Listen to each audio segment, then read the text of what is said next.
فاتحہ۔ اعوذ باللہ من الشیطان الرجیم، بسم اللہ الرحمن الرحیم۔ نحمدہ و نصلی علی رسولہ الکریم وآلہ الطیبین الطاہرین المعصومین، اما بعد فقد قال اللہ تبارک و تعالی وقولہ الحق۔ بسم اللہ الرحمن الرحیم، انا ہدیناہ السبیل اما شاکرا و اما کفورا۔ پروردگار عالم کا ارشاد ہو رہا ہے کہ ہم نے راستے کی ہدایت کر دی۔ بندوں کو اختیار ہے کہ چاہے ہمارے بتائے ہوئے راستے پر چل کر شکر گزار بندوں میں شامل ہوں، یا ہمارے بتائے ہوئے راستے سے انحراف کر کے کفران نعمت کرنے والوں میں شمار ہوں۔ یعنی بندے کو اختیار ہے کہ وہ شاکر بندہ ہو یا کافر بندہ ہو۔ تو ہدایت کی ذمہ داری پروردگار عالم کی ہے، لیکن خود خدا ہمارے درمیان آ کر ہدایت نہیں کر سکتا، اور نہ اس کا امکان ہے کہ ہم خود خدا کی بارگاہ میں جا کر ہدایت حاصل کر سکیں۔ تو اللہ نے اس کا انتظام یہ کیا کہ درمیان میں وسیلہ بنایا انبیاء کرام کو۔ 1,24,000 انبیاء ہدایت کے وسیلے قرار پائے۔ ان 1,24,000 انبیاء میں 313 رسول، اور 313 رسولوں میں 5 اولو العزم پیغمبر رسول، اور ان 5 اولو العزم پیغمبروں میں ہمارے آخری نبی سرکار ختمی مرتبت احمد مجتبیٰ محمد مصطفیٰ صلی اللہ علیہ وآلہ وسلم سید الانبیاء خاتم الانبیاء قرار پائے۔ آپ پہ نبوت اور رسالت کا سلسلہ تمام ہوا۔ تو منصب اگر آپ دیکھیں، تاریخ انبیاء کا جائزہ لیں تو 3 منصب اللہ کی طرف سے ہدایت کے ہیں۔ ایک منصب وہ ہے جسے نبوت کہا جاتا ہے۔ انہی نبیوں میں کچھ نبی وہ ہیں کہ جنہیں نبوت کے ساتھ ساتھ رسالت ملی ہے، اور کچھ نبی وہ ہیں جنہیں نبوت بھی ملی ہے، رسالت بھی ملی ہے، اور امامت کا عہدہ بھی ملا ہے۔ جیسے جناب ابراہیم، کہ جناب ابراہیم نبی بھی ہیں، رسول بھی ہیں، اور امام بھی ہیں۔ خاتم الانبیاء میں تمام انبیاء کے اوصاف پائے جانے چاہیے۔ تو یہ تینوں منصب خود پیغمبر اسلام صلی اللہ علیہ وآلہ وسلم کے پاس بھی ہیں۔ آپ نبی بھی ہیں، رسول بھی ہیں، امام بھی ہیں۔ نبوت اور رسالت کا سلسلہ تمام ہوا، لیکن چونکہ امت کو ہدایت کی ضرورت تھی، لہٰذا امت کا سلسلہ باقی رہا، اور پیغمبر اسلام صلی اللہ علیہ وآلہ وسلم نے بتا دیا، قرآن مجید کی آیت بھی سنا دی، اپنی طرف سے بھی ارشاد فرمایا کہ میں آخری نبی ہوں اور میرے بعد کوئی نبی نہیں ہوگا، لیکن امامت کا سلسلہ قائم رہے گا۔ چنانچہ حکم خدا سے ان 12 افراد کے نام بھی بتائے جو پیغمبر اسلام صلی اللہ علیہ وآلہ وسلم کے بعد نبی کے جانشین کی حیثیت سے امت کی قیادت اور رہبری کا فریضہ انجام دینے والے تھے۔ جو افراد نبی کی زندگی میں عالم ظاہر میں آ چکے تھے، انہیں ہر طرح سے پہچانوایا۔ جنہیں بظاہر پیدا ہونا تھا، عالم ظاہر میں آنا تھا، تو ان کے نام، القاب وغیرہ تفصیل سے بتائے۔ انہی اماموں میں ہمارے 11ویں امام حضرت حسن عسکری علیہ السلام بھی ہیں۔ یہاں پہ ایک بات آپ ذہن میں رکھیں کہ پیغمبر اسلام صلی اللہ علیہ وآلہ وسلم نے جس دن سے دین کی تبلیغ شروع کی تھی اور اپنی رسالت کا اعلان کیا تھا، اسی دن سے دلوں میں لوگوں کے عداوت بیٹھ چکی تھی، ورنہ وہ تو صادق اور امین کہہ رہے تھے، لیکن اس مشن سے وہ ناراض تھے، اس لیے کہ 360 خداؤں کے ماننے والوں کے سامنے ایک خدا کا پیغام رسول نے سنایا، اور ایک خدا کو ماننے کے لیے کہا۔ یہ نہیں تھا کہ تم اپنے والوں کو بھی مانو اور ہمارا ایک بھی مان لو، بلکہ یہ تھا کہ جو جھوٹے ہیں ان کا انکار کرو، اور جو واقعی خدا ہے اسے مان لو۔ تو یہ معاملہ بڑا دشوار گزار تھا۔ تو پیغمبر اسلام کی زندگی میں عداوت کا سلسلہ شروع ہو چکا تھا۔ اب چونکہ دشمن پہلے مقابلہ کرتا ہے، اور مقابلہ کرنے کے بعد جب دیکھتا ہے کہ مقابلہ کر کے ہم مقصد میں کامیاب نہیں ہوتے، تو وہ مل کر کے مشن کو نقصان پہنچاتا ہے۔ فتح مکہ کے موقع پر اکثر افراد نے اسلام اسی منصوبے کے تحت قبول کیا تھا کہ ہم مسلمان بن کر، یعنی کھل کے مقابلہ کر کے اسلام کو نقصان نہیں پہنچا سکے، اب مل کے نقصان پہنچائیں گے۔ تو یہ منافقین کی جماعت جو کچھ شروع سے چلی آ رہی تھی، اور فتح مکہ کے موقع پر ان کی تعداد کثیر ہو گئی۔ یہ سلسلہ ہر دور میں جاری رہا۔ اب جب نبی نے اعلان کیا کہ میرے بعد میرے 12 جانشین ہوں گے، تو نبی کے ساتھ ساتھ ان 12 جانشینوں کی عداوت بھی دلوں میں بیٹھ گئی۔ یہی وجہ ہے کہ پیغمبر اسلام صلی اللہ علیہ وآلہ وسلم کی رحلت کے بعد جناب سیدہ کے دروازے پر آگ اور لکڑی ایک منصوبے کے تحت لوگ لے کر آئے تھے۔ جناب سیدہ کے پہلو پہ دروازہ گرانا اور جناب محسن کی شہادت، یہ تمام جو واقعات ہیں ایک پورے منصوبے کے تحت ہوئے تھے۔ مقصد یہ تھا کہ علی جوش میں آ کر، غیظ میں آ کر، غصے میں آ کر تلوار اٹھا لیں اور اس کے بعد اجتماعی طور پر یلغار کر دی جائے اور علی اور خانوادہ علی کا خاتمہ کر دیا جائے، تاکہ نبی نے جو 12 کی بشارت دی ہے اور 12 کا تذکرہ کیا ہے وہ 12 جانشینوں کا سلسلہ قائم نہ رہنے پائے اور نبوت و رسالت خود بخود ختم ہو جائے۔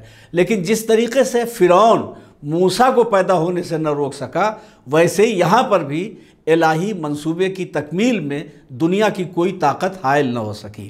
امام حسن علیہ السلام کے جنازے پر تیر جو برسائے گئے وہ بھی اسی منصوبے کے تحت کہ اس موقع پر حسین کو جوش آ جائے گا اور جتنے اس خانوادے کے افراد ہیں سب کو قتل کر دیا جائے گا اور یہ سلسلہ آگے نہیں بڑھے گا۔ مگر ہر امام کو اپنی ذمہ داریاں معلوم تھیں، اپنا فریضہ معلوم تھا، کہاں تلوار اٹھانی ہے، کہاں صلح کرنی ہے، کہاں خاموش رہنا ہے، یہ ہر امام کو معلوم تھا۔ تو عداوت کا یہ سلسلہ ہر امام کے دور میں رہا اور یہی وجہ ہے کہ امام حسین علیہ السلام کی شہادت کے بعد سے ہر امام کو زہر دیا گیا۔ اب سوچئے کہ جب عداوت کا یہ سلسلہ رسول کی رحلت کے بعد سے شروع ہوا تو جب 11ویں امام علیہ السلام تشریف لائے تو اب دنیا کو یہ پتہ چل گیا کہ یہ تو 11 ہو گئے، اب انہی کی اولاد میں 12واں ہوگا۔ اس لیے اب تک الگ الگ جتنے مظالم ڈھائے گئے تھے مل کر کے امام حسن عسکری علیہ السلام کو ظلم و ستم کا نشانہ بنایا گیا، ہر طرح سے اذیت پہنچانے کی کوشش کی گئی اور شروع سے ہی، ابتدا سے ہی مسلسل آپ پہ مسلسل نگاہ رکھی گئی اور آخر میں جب آپ کی شادی ہوئی تو جناب نرجس خاتون سے امام علی نقی علیہ السلام نے شادی کی آپ کی، اور یہی جناب نرجس خاتون 12ویں امام علیہ السلام کی والدہ ہوئی۔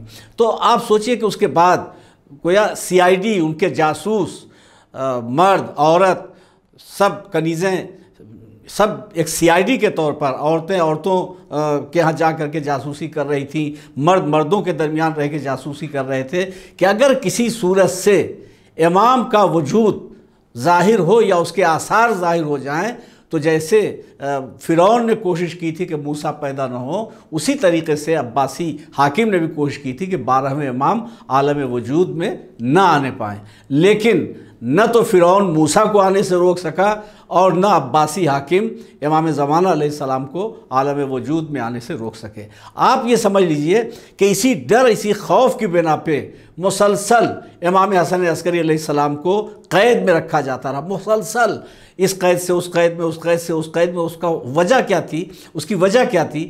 وجہ یہ تھی کہ کبھی گھبرا کر کے ظالم جو ہے وہ امام کو اپنے محل میں قید کرتا تھا تاکہ یہاں پہ نگرانی مکمل رہے، اور جب یہ دیکھتا تھا کہ جو محل کے افراد ہیں وہ امام کے کریکٹر سے، امام کے کردار سے اور امام کی خوش اخلاقی سے متاثر ہو رہے ہیں اور ان کے دل بدل رہے ہیں اور ان کے دل امام کی طرف ہو رہے ہیں، تو وہ محل سے قید خانے میں بھیج دیتا تھا، قید خانے میں بھیج دیتا تھا، زندان میں بھیج دیتا تھا، اور یہ کہتا تھا، باقاعدہ ہدایت کرتا تھا، تاکید کرتا تھا کہ ان کے اوپر ظلم کی انتہا کر دی جائے۔ تو وہ ابتدا میں ظلم کرتے تھے، لیکن آہستہ آہستہ جو قید خانے کے ذمہ دار اور منتظمین ہوتے تھے وہ امام کے کردار سے متاثر ہوتے جاتے تھے اور اکثریت امام کی طرفدار ہو گئی قید خانوں کے منتظمین میں کی۔ اور اس طریقے سے اب وہ جب گھبراتا تھا تو کبھی محل میں قید کرتا تھا، کبھی زندان میں بھیجتا تھا، قید خانے میں بھیجتا تھا، پھر آخر میں امام کو ان کے گھر میں نظر بند کیا، اور اس طریقے سے مسلسل قیدوں کی تبدیلی کا سلسلہ جاری رہا۔ امام حسن عسکری علیہ السلام سن 232 ہجری 10 ربیع الثانی کو پیدا ہوئے اور 8 ربیع الاول 260 ہجری کو آپ کی شہادت ہو گئی۔ اس طریقے سے صرف 28 سال کی عمر آپ کو کی ہے، 28 سال کی عمر، لیکن امام ہر حال میں امام ہوتا ہے، چاہے وہ بچہ ہو، چاہے وہ جوان ہو، چاہے وہ بوڑھا ہو، اسے جتنا بھی حصہ ملے، اس کے سلسلے کا جتنا کام ہے وہ اپنی زندگی میں اپنے فریضے کو ادا کر کے جاتا ہے۔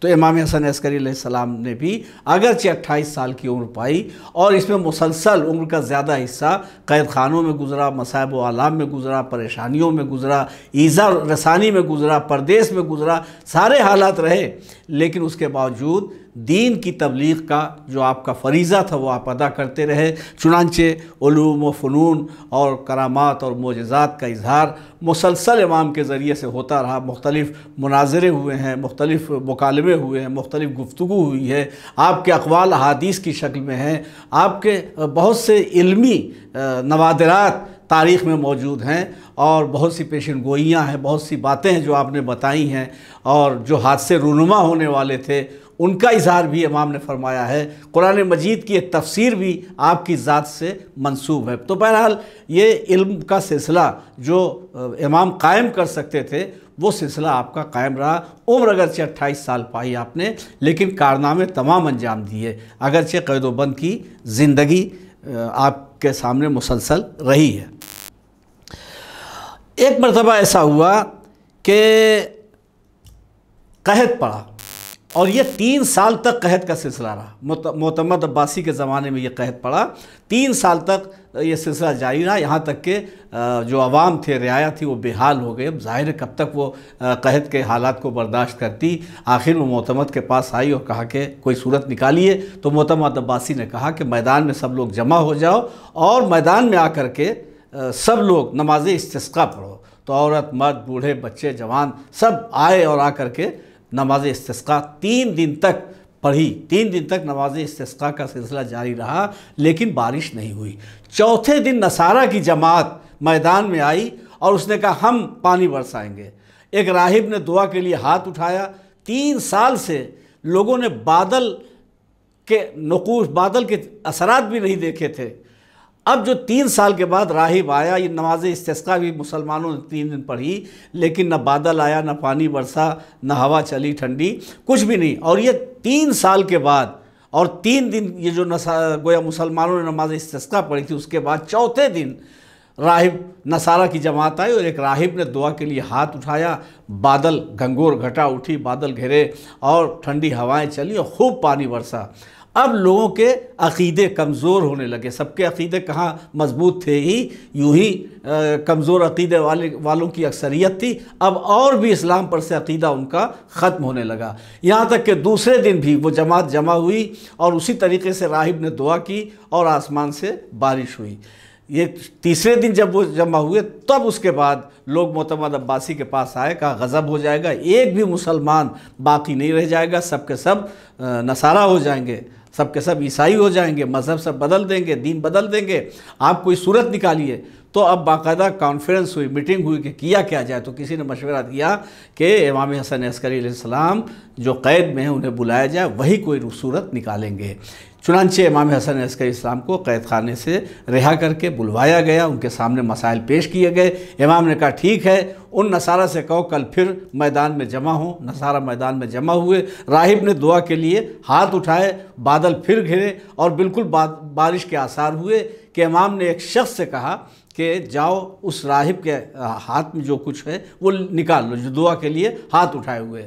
وہ شخص امام کی ہدایت کے مطابق گیا اور راہب جو دعا کے لیے ہاتھ اٹھائے ہوئے تھا اس کی انگلیوں میں دیکھا تو ایک ہڈی سامنے تھی، اس کے ہاتھ پہ ایک ہڈی کا ٹکڑا تھا، وہ ہڈی اس نے نکال لی۔ چنانچہ امام حسن علیہ السلام کے پاس لا کر کے وہ ہڈی پیش کی۔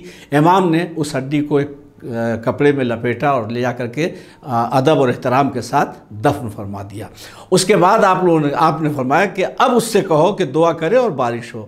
تو اس نے بہت دعا کی، لیکن جو بادل آئے ہوئے تھے وہ بھی واپس چلے گئے اور دھوپ نکل آئی، اور جیسے قحط کے آثار نمایاں تھے بالکل ویسے ہی آثار پھر سے ظاہر ہونے لگے۔ جب یہ کیفیت ہوئی تو امام نے کہا گھبراؤ نہیں، پریشان نہ ہو، بارش ہوگی، قحط کا سلسلہ تمام ہوگا۔ مشکل کشا کے اس فرزند نے دعا کے لیے ہاتھ اٹھائے، بادل گھیرے، لوگ پریشان ہو گئے، گھبرائے کہ اب ہم کیسے گھر جائیں گے، پانی برسنے والا ہے۔ امام نے کہا گھبراؤ نہیں، یہ بادل فلاں شہر کا ہے، فلاں شہر میں جا کے برسے گا۔ پھر بادل کا ٹکڑا ہے، آپ نے کہا یہ فلاں شہر میں جائے گا، وہاں بارش ہوگی۔ پھر تیسرا بادل کا ٹکڑا ہے، آپ نے کہا یہ فلاں شہر میں بارش ہوگی۔ آخر میں آپ نے فرمایا اب تم لوگ اپنے اپنے گھروں پہ چلے جاؤ اور اب بارش تمہارے شہر میں ہوگی۔ لوگ اپنے اپنے گھروں پہ چلے گئے، خوب بارش ہوئی اور قحط کا سلسلہ ختم ہو گیا۔ قحط کا سلسلہ تو ختم ہو گیا، لیکن بجائے اس کے کہ معتمد عباسی خوش ہوتا کہ ایک بہت بڑی مشکل حل ہو گئی اور لوگوں کے دین بچ گئے، اور مسلمانوں کی جو جماعت، یوں بھی نمائشی جماعت ہے یہ، لیکن وہ کھل کر کے اسلام کی مخالف ہو جاتی، تو امام نے دین کی آبرو بچا لی۔ تو اس لیے خوش ہونا چاہیے تھا، لیکن خوش ہونے کے بجائے دل میں کینہ اور زیادہ بڑھ گیا کہ ایک انقلاب آ گیا۔ لوگوں کے دل جو ان سے غافل تھے وہ بھی متوجہ ہو گئے، اور جو ابھی امام کی عظمت سے اچھی طرح سے واقف نہیں تھے یا حکومت کے پروپیگنڈوں سے متاثر تھے، انہوں نے اپنی آنکھوں سے امام کی یہ کرامت اور اس سے پہلے بھی کچھ کرامتیں دیکھیں جن کی تفصیل کا موقع نہیں ہے یہاں پہ، تو اب ان کے دل میں بالکل محبت بیٹھ گئی اور اکثریت کے دل و دماغ پر امام کی حکومت قائم ہو گئی، امام حسن عسکری السلام کی حکومت قائم ہو گئی۔ گھبرا کر کے معتمد عباسی نے پھر آپ کو قید خانے میں ڈلوا دیا، اور جو قید خانے کا منتظم تھا اس کو خاص ہدایت کی کہ کوئی نرمی نہ برتی جائے، سخت سے سخت اذیت دی جائے، اور جتنا پریشان کر سکتے ہو اتنا انہیں پریشان کرو، جتنا ستا سکتے ہو اتنا انہیں ستاؤ۔ آخر میں زہر دلوا کر 28 برس کی عمر میں اسی عباسی خلیفہ نے معتمد عباسی نے آپ کو شہید کرا دیا۔ امام کی عمر 28 سال کی تھی، 8 ربیع الاول 260 ہجری کو آپ شہید ہو گئے۔ امام زمانہ علیہ السلام ہمارے 5ویں امام علیہ السلام، ظاہر ہے کہ وہ مشکل مرحلہ ایسا تھا کہ زمانے کی نگاہوں سے چھپایا بھی گیا تھا اور ظاہر بھی کیا گیا تھا۔ یعنی امام عسکری علیہ السلام نے، حسن عسکری علیہ السلام نے امام آخر کا عقیقہ کر کے اپنے چاہنے والوں میں گوشت تقسیم کرایا تھا، اور جو خاص چاہنے والے تھے ان کو بلا کے دکھایا بھی تھا کہ یہ میرا بیٹا ہے، تاکہ وہ گواہ رہیں کہ میرے بعد میرا فرزند ہے۔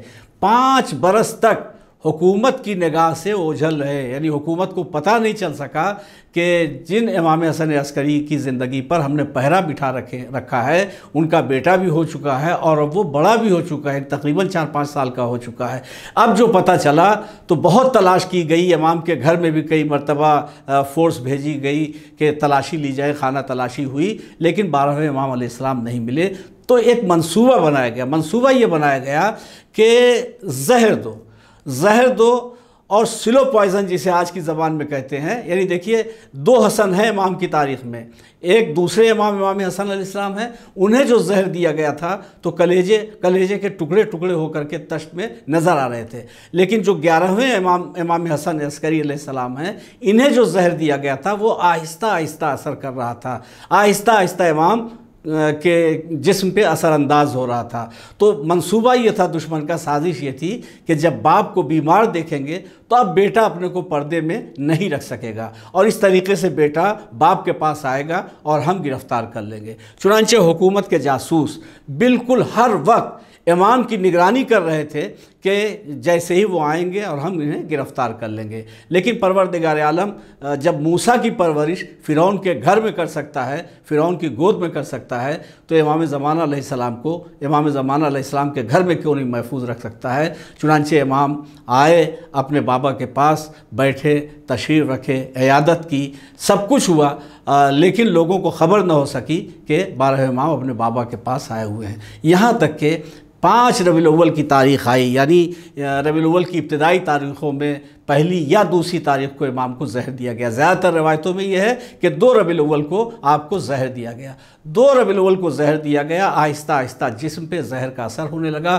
یہاں تک کہ جب 5 ربیع الاول آئی ہے تو اب عالم یہ تھا کہ امام کھڑے ہو کر نماز پڑھنے کے قابل نہ تھے، زہر کا اثر جسم پہ اتنا ہو چکا تھا، بدن اتنا کمزور ہو چکا تھا کہ کھڑے ہو کر نماز پڑھنے کے بجائے ہمارے امام بیٹھ کے نماز پڑھ رہے ہیں۔ یہ جملہ میں نے کہہ دیا، آپ نے سن لیا، لیکن یہ گھرانہ وہ ہے کہ جہاں بیٹھ کے نماز پڑھنا قیامت سے کم نہیں ہے۔ آپ کو معلوم ہوگا جناب سیدہ کے پہلو پہ دروازہ گرایا گیا تھا، جناب محسن شہید ہو گئے تھے، پسلیاں شکستہ ہو گئی تھیں، شہزادی فاطمہ سے کھڑا ہونا مشکل تھا، لیکن ایک ہاتھ سے دیوار کا سہارا لے کر ایک ہاتھ پہلو پہ رکھ کر نماز پڑھا کرتی تھیں۔ شہزادی فاطمہ مصیبتوں کے آخری مرحلے تک آ گئیں، مگر کھڑی ہو کر کے ہی نماز پڑھتی رہیں۔ ہاں البتہ ایک منظر ہمیں تاریخ میں ملا، اور وہ یہ کہ قید خانہ شام میں جناب سید سجاد نے دیکھا کہ شہزادی زینب بیٹھ کر نماز پڑھ رہی ہیں۔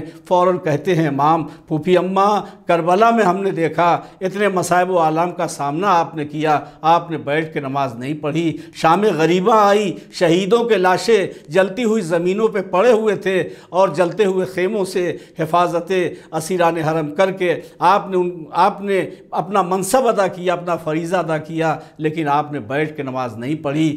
زندان شام تک آپ آئیں، اب تک ہم نے آپ کو بیٹھ کے نماز پڑھتے ہوئے نہیں دیکھا۔ پھوپھی اماں آج کیا بات ہے کہ آپ بیٹھ کے نماز پڑھ رہی ہیں؟ تو جناب زینب کہتی ہیں میرے لال، حاکم کے ہاں سے جو کھانا آتا ہے وہ اتنا کم ہوتا ہے کہ میں بچوں کو کھلا دیتی ہوں۔ اب زینب پہ ذوف و نقاہت کا یہ عالم ہے میرے لال کہ زینب سے کھڑے ہو کر نماز پڑھنا ممکن نہیں رہا۔ تو عزادارو، شہزادی زینب بیٹھ کے نماز پڑھ رہی ہیں تو سید سجاد حیرت کا اظہار کر رہے ہیں۔ اب آپ سوچئے کہ ہمارے 11ویں امام پہ زہر کا کتنا اثر ہوا ہوگا کہ امام ہونے کے باوجود کھڑے ہو کر نماز پڑھنے کا امکان نہیں۔ اور عزادارو، یہ 5 ربیع الاول تھی جب امام نے بیٹھ کے نماز پڑھی ہے۔ 8 ربیع الاول جب آئی تو بیٹھ کے بھی نماز پڑھنے کے قابل نہ رہے، بستر پر لیٹ کے نماز پڑھی۔ اور اب زہر کی شدت جب ہوئی، پیاس کا غلبہ ہوا، پانی طلب کیا، جیسے ہی پانی سامنے آیا ایک غشی کی کیفیت طاری ہوئی،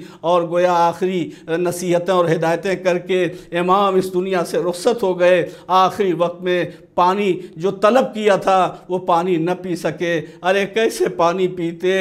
امام حسین پیاسے شہید ہوئے تھے، اور حسین کے خون کا جو بدلہ لینے والا تھا اس کے بعد باپ تھے امام حسن عسکری علیہ السلام۔ شاید یہی اللہ کی مصلحت تھی کہ آخری لمحات میں پانی پیے بغیر آپ بھی اس دنیا سے رخصت ہو گئے۔ عزادارو، جب امام شہید ہوئے تو 12ویں امام کی عمر 5 سال کی تھی۔ 5 سال کی عمر میں داغ یتیمی سامنے ہے، مگر میں اپنے زمانے کے امام کو پرسہ دیتے ہوئے عرض کروں گا، مولا یقیناً باپ کا سایہ سر سے اڑ گیا، بڑی مصیبت کی گھڑی ہے آپ کے لیے، مگر کسی نے آپ کو تماچے تو نہیں مارے، کسی نے درے تو نہیں لگائے، کسی نے تازیانے تو نہیں برسائے۔ ہائے رے سکینہ، کربلا میں جب یتیم ہوئی، ارے تماچے لگا کر کان سے گوشوارے چھین لیے گئے، چادر لوٹ لی گئی، خیمے میں آگ لگا دی گئی، باپ کی لاشیں سے لپٹی سکینہ رو رہی تھی کہ ایک دفعہ ایسا تازیانہ پشت پہ پڑا تو کہ باپ سے بات کرتی ہوئی بچی تڑپ کر پیچھے ہٹ گئی، بابا خدا حافظ۔ ہاں عزادارو، ایام عزا کی آخری شب آ گئی، امام زمانہ علیہ السلام کو پرسہ دینا ہے، پرسہ وارثوں کو دیا جاتا ہے۔ یا رسول اللہ، اپنے فرزند حسن عسکری کا پرسہ لیجئے۔ شہزادی فاطمہ، عزاداروں نے جب سے محرم کا چاند دیکھا ہے، کبھی عباس کے کٹے شانوں کا پرسہ، کبھی علی اکبر کی جوانی کا پرسہ، کبھی بیشیر کی تشنہ لبی کا پرسہ، کبھی عباس کے کٹے ہوئے شانوں کا پرسہ، کبھی کربلا کے شہیدوں اور کبھی اسیروں کا پرسہ، کبھی سکینہ کا پرسہ آپ کو دیا گیا۔ اے بی بی شہزادی فاطمہ، آج امام حسن عسکری علیہ السلام کا بھی پرسہ قبول فرما لیجئے۔ عزادارو، امام کو غسل دیا گیا، کفن دیا گیا، جنازہ پڑھنے کی منزل آئی، جناب امام زمانہ علیہ السلام تشریف لائے تو جعفر آگے بڑھ چکے تھے نماز پڑھانے کے لیے۔ امام آگے بڑھے، کہا چچا ہٹ جائیے، بابا کی نماز جنازہ میں ادا کروں گا۔ ہاں ہاں مولا، آپ آزاد ہیں، یقیناً غیبت کبریٰ کا زمانہ ہے، لیکن ابھی آپ قید نہیں ہیں۔ ہائے وہ بیٹا کیا کرے جس کے باپ کا لاشا جلتی ہوئی زمین پہ پڑا ہوا ہو، ہاتھوں میں ہتھکڑیاں، پیروں میں بیڑیاں، گلے میں خاردار توق ہو، چہرے کا رنگ بدلنے لگا۔ شہزادی زینب کہتی ہے، لال سجاد، ابھی تو بڑے مرحلے طے کرنے ہیں، چہرے کا رنگ بدل کیوں رہا ہے؟ کہا پھوپھی اماں، جس کا بیٹا زندہ ہو اس کے باپ کا لاشا جلتی ہوئی زمین پہ یوں پڑا ہو۔ عزادارو، امام کا جنازہ اٹھایا گیا، سامرہ میں قبرستان تک لے جایا گیا، گھر کے لوگ بھی گئے، امام کو دفن کر کے خیریت سے واپس آ گئے، مگر ہائے رے کربلا، حسین کی شہادت کے بعد حسین کا گھرانہ قیدی بنایا گیا، اور رہائی کے بعد جب وطن واپس آیا تو حال یہ تھا کہ وطن والوں سے بھی زینب پہچانی نہیں جاتی تھی۔ سیعلم الذین ظلموا ای منقلب ینقلبون، انا للہ و انا الیہ راجعون۔ پروردگار تجھے واسطہ ہے محمد و آل محمد علیہ السلام کا ایام عزا میں اگر اہتمام عزا میں ہم میں سے کسی سے بھی اگر کوئی لغزش یا غلطی ہو گئی ہو تو دامن عفو میں جگہ عطا فرما۔ پروردگار ہم نے جو کچھ بھی عزاداری کی خدمتیں انجام دی ہیں اسے شرف قبولیت عطا فرما۔ معبود برحق ایام عزا کی آخری شب آ گئی ہے، کل آخری دن ہوگا، بچے تو اگلے برس پھر ایام عزا کی ان مجلسوں میں ہم شریک ہوں گے، اور اگر اس دنیا سے رخصت ہو گئے اور قضاء و قدر الہی یہی رہی کہ دوسرا محرم اگر ہماری زندگی میں نہ ہو تو انہی آنسوؤں کو ہماری نجات اور مغفرت کا وسیلہ بنا دینا۔ معبود برحق تجھے واسطہ ہے کربلا کے شہیدوں کا، جنت البقیع کی تعمیر کا غیب سے جلد از جلد انتظام فرما، اور یہ کورونا وغیرہ کی جو وبائیں اور بلائیں ساری دنیا میں پھیل رہی ہیں، اور فرزندان توحید اور محبان اہل بیت جن سازشوں کا شکار ہو رہے ہیں، پروردگار ان سازشوں سے، آفتوں سے، بلاؤں سے تمام مومن مومنات کی حفاظت فرما۔ ایام عزا اور مساجد اور عزا خانے اور خود خصوصاً جو مشاہد مقدسہ ہیں ان سب کی حفاظت فرما۔ حسین مظلوم کے عزاداروں اور عزاداری کی حفاظت فرما۔ پروردگار جو مومن مومنات اس دنیا سے رخصت ہو چکے انہیں جوار رحمت میں جگہ عطا فرما۔ جو مومن مومنات پوری دنیا میں ہیں ان کی جان مال عزت آبرو کی حفاظت فرما۔ ہمارے زمانے کے امام کا ظہور ہماری زندگی میں جلد ہو، ہمیں ان کے اعوان و انصار میں شمار فرما۔ آمین یا رب العالمین۔ اللہم صلی علی محمد و علی محمد۔